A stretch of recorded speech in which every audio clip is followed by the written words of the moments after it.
So we have the global geometry, the overview details. Now we're going to zoom in, as we did already with the aluminium and with the metal cladding and the brickwork, to the Plaster version. plaster version. So this metal version into a plaster version. Precisely. Okay. Let's start with the wall again. I start with the wall. And if you have a 1:2 scale, you can actually show a little bit more of the details of the insulation system. It's actually it's really a system. There is the foam, a hard foam board that you glue and mechanically fasten to the load-bearing wall. And then you have a reinforcement layer with a plaster system and glass fiber reinforced fabric mesh. And then they also have a couple of predefined elements as a corner profile to make sure the corners are very sharp and nice. You can easily work with that. You set them up. They also have a nice detail in here that will be glued or fixated onto the window frame. Yeah, have a look precisely there. That's the aluminium. Yeah, there's a plastic strip, and then they have various elements. Often they came also with a protective strip that you glue them over to protect the window frame during the placement of the plaster.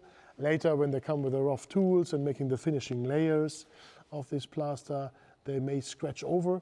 And then at the very end, you can just break off these parts or take them off, and then you have a nice sharp edge where the plaster and the painting stops and the window frame actually starts.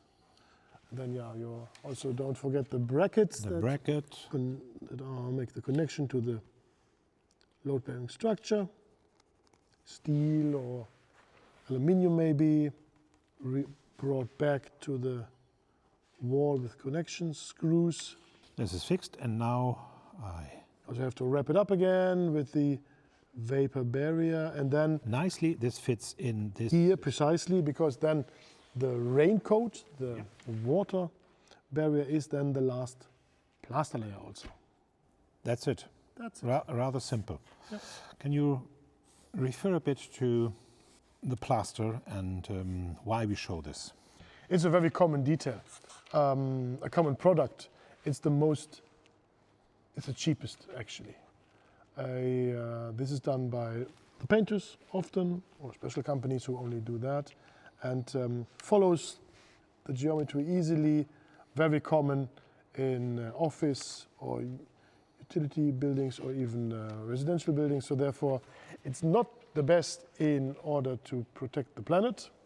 If you use It's a composite. it's a composite, you can't separate them that easily, but there's also newer ones with mineral wools that might be easier to change and to separate later. But yeah, it's a very common, and therefore we have to have it. Yeah. For educational purposes. This is it. Good.